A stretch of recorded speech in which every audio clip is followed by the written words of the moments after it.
Hi, everyone. I'm so glad that you are joining us today for the Teen Anxiety Maze. And today I have a guest for you, Clarissa Moll, and she is an award-winning writer and podcaster, and she has helped bereaved people find flourishing after loss. And grief is something that we haven't talked a lot about on this podcast, so it's definitely a topic that I wanted you to know more about.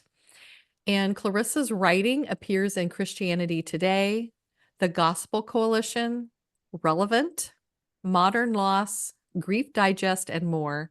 And she co hosted Christianity's Today's Surprised by Grief podcast. And she produces Christianity's Today flagship new podcast, The Bulletin. Her debut book was Beyond the Darkness, a gentle guide for living with grief and thriving after loss. And it was a best-selling book that was released in 2022. And she is also the author of Beyond the Darkness devotional. And she wrote a book with her daughter, which I think is so fun, called Hurt, Help, Hope, a real conversation about teen grief and life after loss and hope. And she also wrote Hope Comes to Stay. So I will share all sorts of things about how to find these books and the things that she's involved with in the show notes. But Clarissa, welcome to the program. Thanks so much for having me, Cynthia.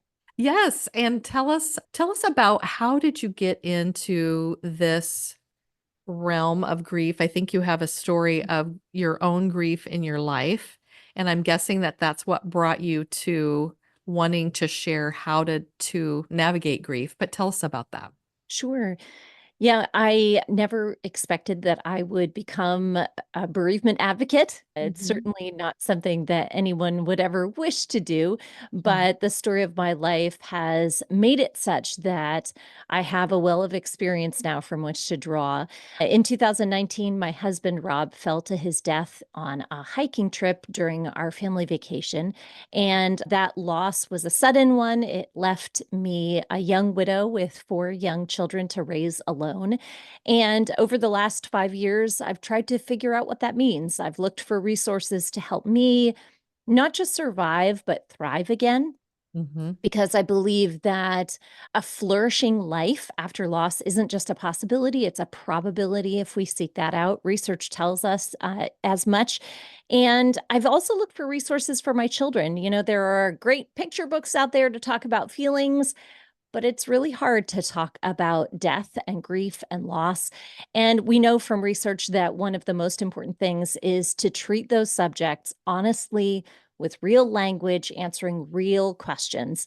And so that's what I've endeavored to do ever since, to produce content, to produce resources for parents, for teenagers, for children, for youth leaders and teachers, content that is going to help them as they navigate this most difficult of experiences, one that now I have firsthand experience from which to speak.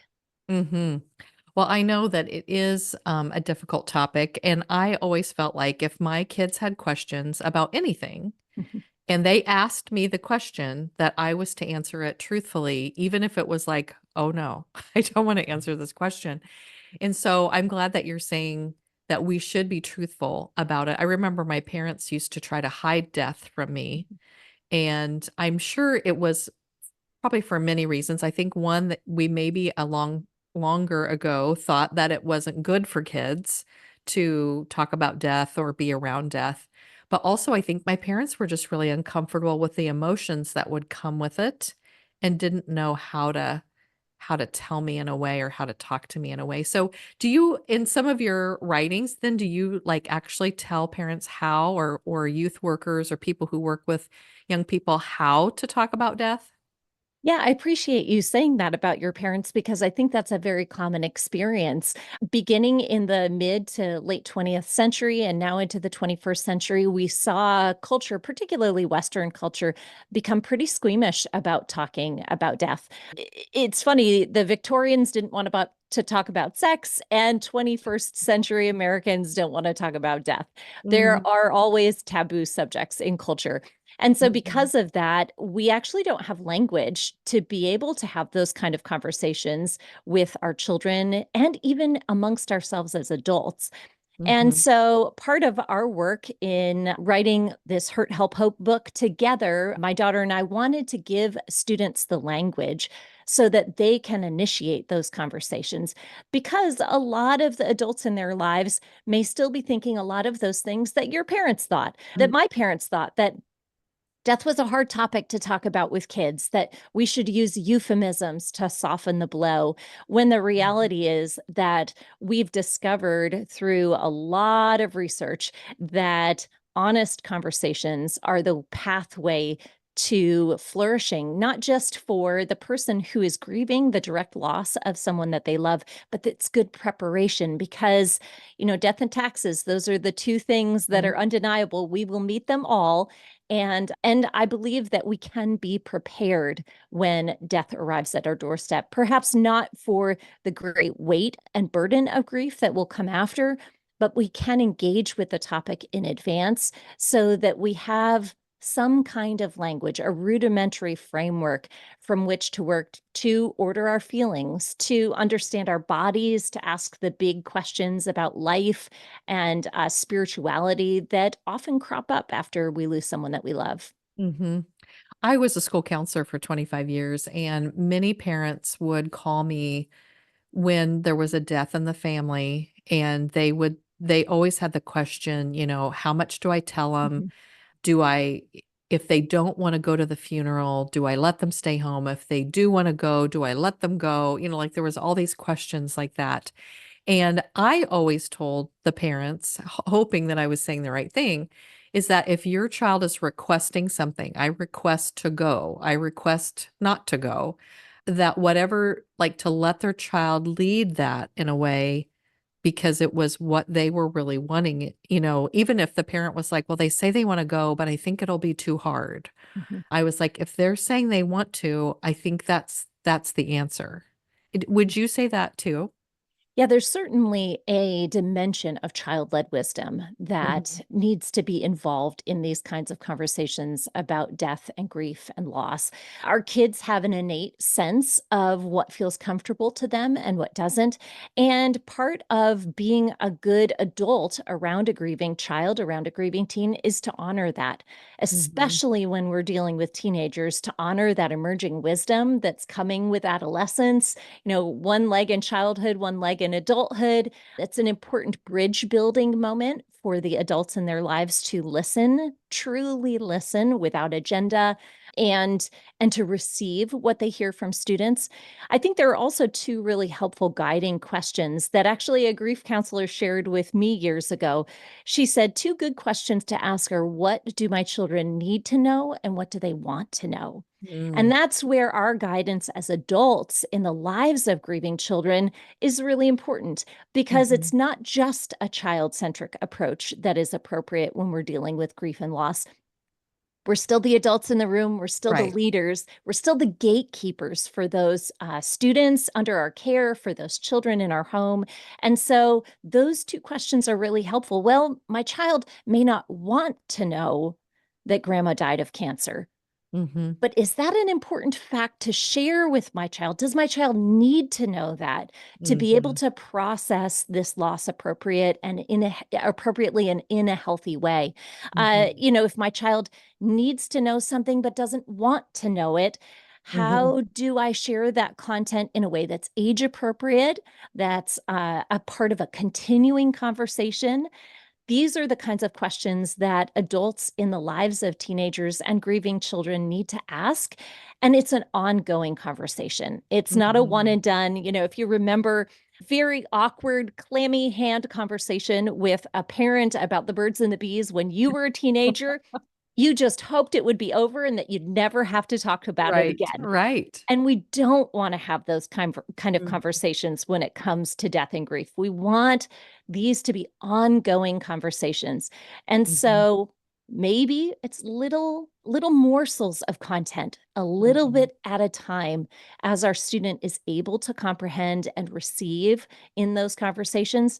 And of course, you don't have to have someone die in your circle of community to begin those conversations. In fact, it's Mhm. better for your student to have those conversations, those beginning conversations, long before they're ever needed, so that they have Mhm. some kind of understanding, a framework when they encounter the death of a loved one later on. Mhm.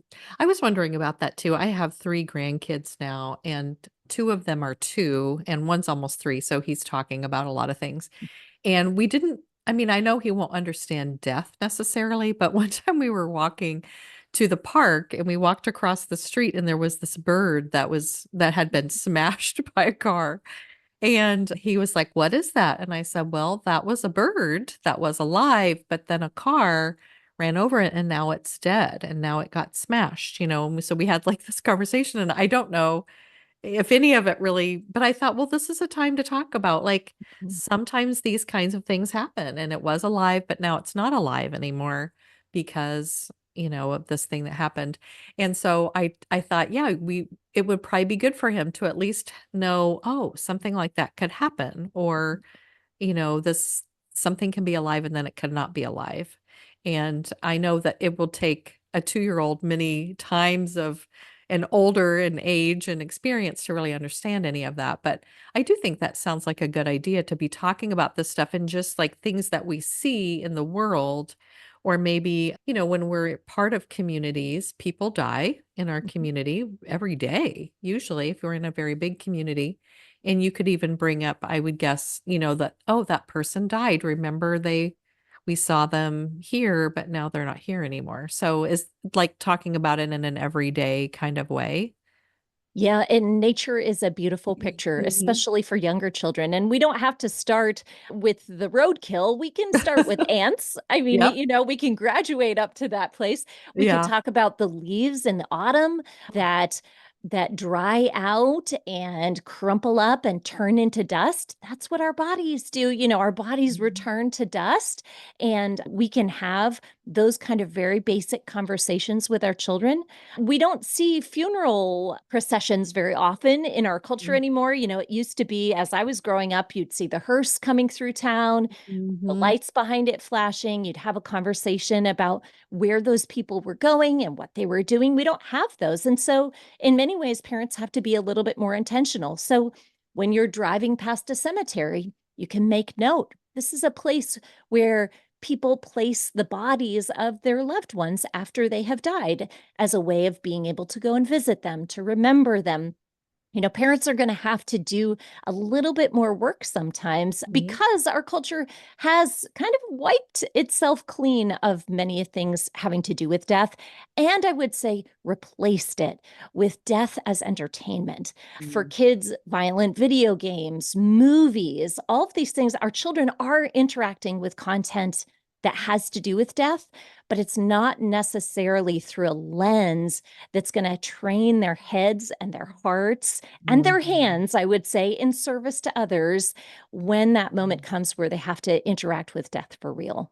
Yeah. Oh, that totally makes sense. I hadn't even thought about that it's like almost, yeah, entertainment. People are not really thinking about what that really means that somebody died, especially in a movie. If it's the bad guy, you don't care about it. And then it's like, "Oh, but that's like somebody's life." And yeah, I hadn't even thought about how all of that, like, they get so many messages Yeah. about death that we're not even really thinking about as a message. Mhm. So that would be good to know too.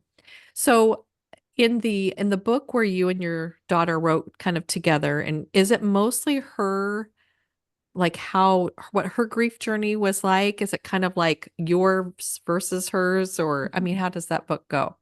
So we've structured Hurt, Help, Hope into different categories of Mm. questions. Fiona and I were very collaborative in our writing. She is the very best writing partner.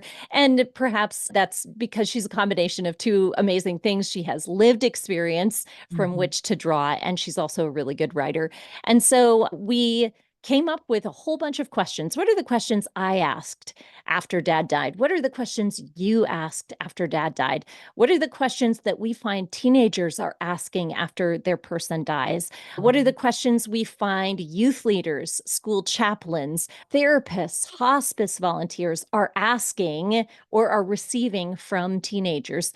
Let's put them all together. Let's organize them into categories and create what we believe is a handbook for students Mm. with a combination of practical support and a dimension of spirituality that we think is so important Mhm. because death makes us ask a lot of deep soul-based questions. Yeah. And especially as you're a student and you're wrestling with who you are and who you're becoming, we wanted to honor the sanctity of the deeper kind of why questions that Mhm. students Mhm. ask that are a lot harder to answer than those kind of concrete questions they would ask when they were younger.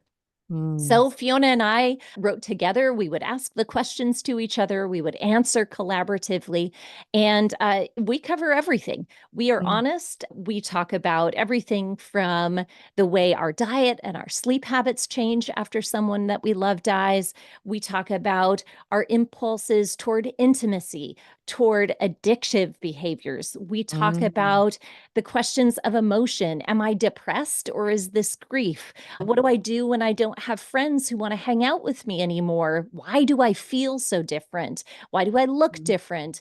Where is my person? All of these are the kind of questions that Mhm. we know students are asking. We've asked them ourselves. And even though we understand that students bring their own wisdom to the grieving process, we also realize that all of us have a lot of questions. And we Mhm. hope that this creates a conversation where we can ask and answer questions where students feel invited into that conversation about loss and what it means to live after the funeral is over. Yeah. Oh my gosh, that's so good. And one of the things you mentioned about like my friends not paying attention to me or like I'm not, I'm feeling alone. I think that I've even experienced this and I don't like my whole life has been in the mental health profession and so big emotions don't scare me. I'm not afraid of people being sad or crying or whatever, which I think a lot of people are afraid of that. But I still, like if I have a close friend who loses somebody, I hesitate about going to see them or reaching out to them. And part of me is like, oh, I don't want to remind them, which of course there's no such thing as that because they're never not reminded that that Yeah. person passed away or died. But there is that hesitation. And then I'm also like, I just don't want to say the wrong things or I just don't want to do the wrong things. So is this a fear that people should have? Like, what as a person who's actually gone through like really intimate death to you and what your daughter thinks, what should people be doing? And what would maybe be something good to do and maybe something that they shouldn't do? Well, I think your impulse is so normal. Mm. That impulse to fix something and then realize you can't fix it at all Yeah. because grief is something we can't fix. It's Mhm. not a wound that we can heal, put Neosporin on and a band-aid and send you back into the game. It doesn't Mhm. work like that. And I Mhm. think we are built as creators, as fixers. We are creative people. We like to build cities and make art. And it makes sense that when we run up against something that is broken, we want Mhm. to fix it. Mhm. The difficulty is that this is something that is unfixable. And so I Mhm. think there's that impulse to come near. And then when we realize the weight of what we are interacting with, we draw Mhm. away. Yeah. And so, I think the give and take there is a very normal one. And there can come a lot of shame with that when Mhm. you are the Mhm. person who wants to be supportive and you don't know how, you're worried about the words that you have of consolation, that they're going to be insufficient. And I Mhm. always tell folks we are fumbling to Mhm. create a language here. We don't have it from our culture, so we're learning together. And it takes a lot of grace. It takes a lot of Yeah. grace on the grieving person's part to receive the fumbling words of kindness from someone. And it takes a lot Mhm. of bravery from that supportive person to offer it. But I Yeah. think your impulse to be present is always the very best impulse. Mm, We know from students that the support that they receive after a loved one dies drops off very quickly. In fact, more than 50% of students said that the support they received dropped off after 3 months, that mm. many of them found themselves to be very much alone after their loved one died. They didn't comment in studies about the bad things people said or No. the terrible meals they brought. They talked about loneliness over and over again. We see Oh, in okay. studies of bereavement. And so I think for most folks, that can be a word of relief. That it doesn't Mm. matter how bad my tater tot casserole was, whether they liked it or not, whether I remembered to send a card on the anniversary date of their person's death or I sent it a month later.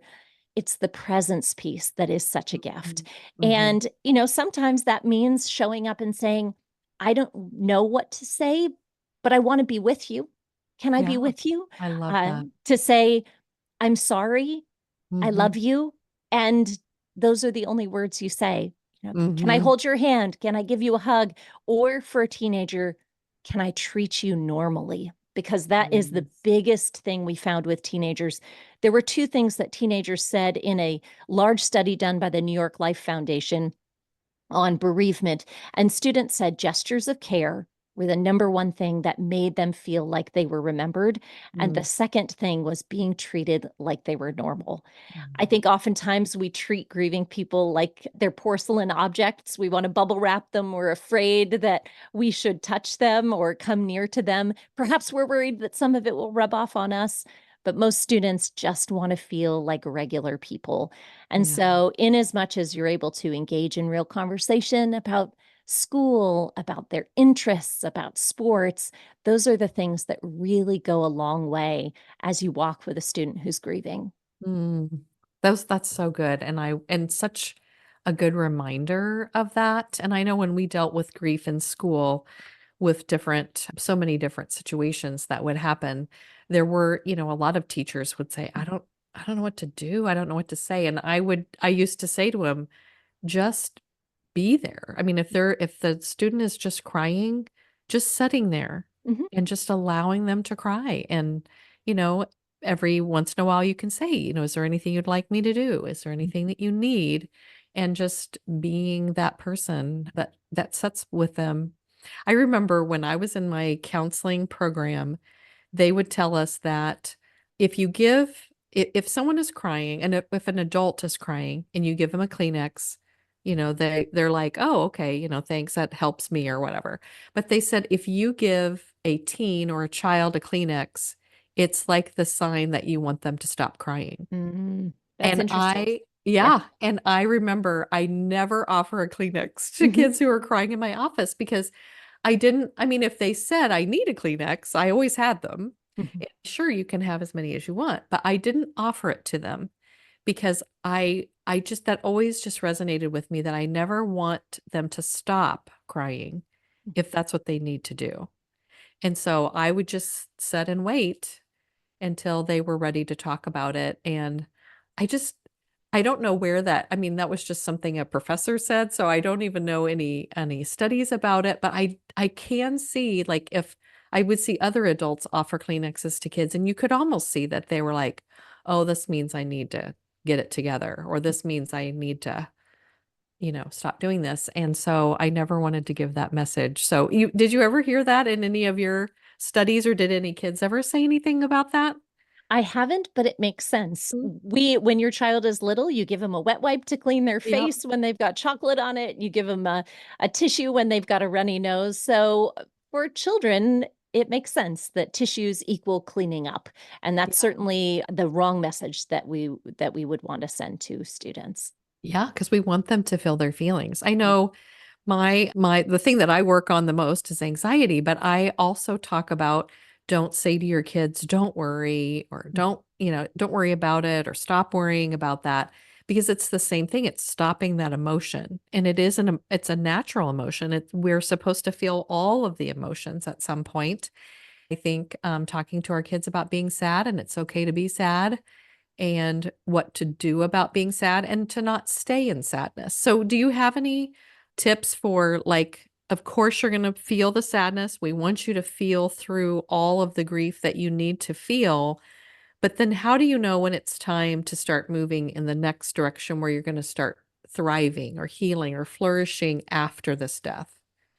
Well, that's a really good question. And I think for teenagers, it's particularly unique because they're not done growing yet. They're Mhm. still smack dab in the biggest part of developmental change.